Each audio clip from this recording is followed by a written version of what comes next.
There's a problem with history. It's that history comes to us in the form of a story. Right now, I'm making a page, as you can see here, from In Search of Hannibal. It's a project that I'm doing with Lindy Beige. He's writing this. This is his script. I'm doing the art on this project. But before we even began, I read a great deal about Hannibal, and I always thought that it would make just a really great, epic graphic novel. So here I am years later finally doing it, which is great. But the interesting thing is that everything we know about Hannibal is through his enemies, who are mostly propagandists. And most of the accounts come from Polybius and Livy, and their information comes from sources that may not be reliable in themselves. And on top of it, who were Polybius and Livy writing for? If they were writing for the Roman Republic, that means that they were writing on behalf of the victors.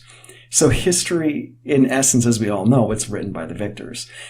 I've read a dozen books on Hannibal, and I have a dozen more for graphical reference. Actually, more than that. I have way more for graphical reference. I've also got about 10,000 photos that I took when I actually went and retraced Hannibal's route from Spain to Italy. So I've done a lot of deep diving on this subject. And once this book is out, the one that I'm working on right here, this will be another book on Hannibal. Yeah, it'll be one of the greatest books on the subject, of course. But here I am drawing Mago and Gizgo and Hannibal, and I'm adding more mortar and cementing in the story of some guy named Hannibal who apparently existed in the fog of time. But Hannibal's just a story, and stories have storytellers, and you can't trust storytellers. Storytellers can't be trusted. You've encountered stories, I'm sure, where the audience's primary point of view comes from a character who may be unreliable. It's a common thing, like American Psycho, recent Joker movie, The Shining, Shutter Island, Gone Girl, Life of Pi, Fight Club. Once you realize the storyteller's reality is corrupted, you begin to question what you are being presented and if it's actual reality or part of the character's twisted vision of it. And there's no difference between that and our own history.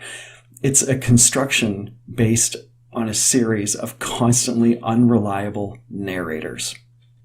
History has come to us largely as a story. It's a story on top of other stories, and they're all kind of patched together to make a cohesive human narrative, I guess. It's a story that's repeated over and over again. A single story is built on until you have a mountain of material on a single subject that may have originated from a confession beaten out of some guy centuries ago.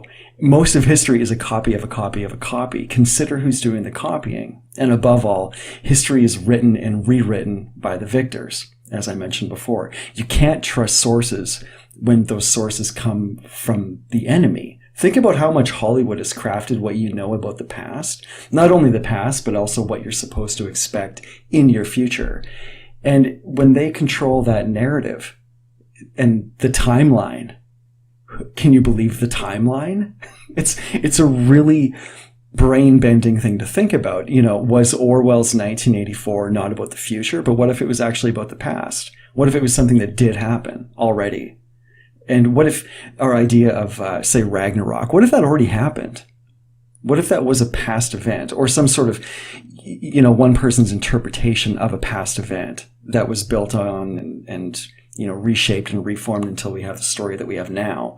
What if we're in a post-Armageddon world? What if Armageddon did take place and this is just the wreckage afterwards? If this is like a fallen state and we're in the age of Kali Yuga. It's interesting stuff to think about. So what if our entire timeline is off? What if there's been a cataclysmic event where, or multiple cataclysmic events where the story is broken down and now historical events are sandwiched into a timeline that's fundamentally flawed? We see this all the time, and we're told one thing or another by so-called authoritative sources, but we know that it's false. These numbers are broken and they don't always fit. The unreliable narrative is not just related to character studies or fiction. Story itself pushes you into a reality tunnel, and then other stories are built on top of that, boxing you in. And then an echo chamber is constructed out of story. Even more disturbing is that the narrator often becomes a moral guide. On top of all of that, our emotions are shifted and manipulated to craft a presentation of reality that we're now emotionally bonded to.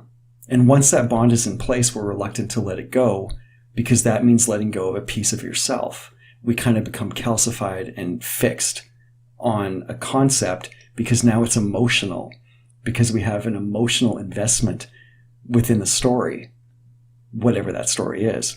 The reader, the viewer, the citizen, we all need to be aware that story is a weapon.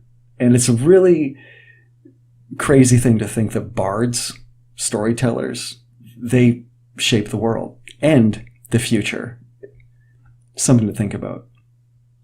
If you've enjoyed this video, like, subscribe, and we'll see you in the next one.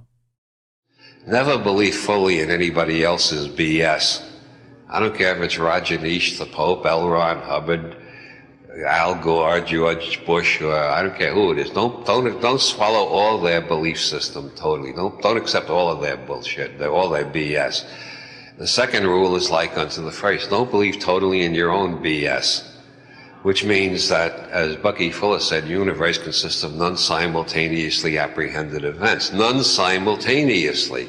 The universe consists of non-simultaneously apprehended events, which means any belief system or reality tunnel you've got right now is going to have to be revised and updated as you continue to apprehend new events later in time, not simultaneously.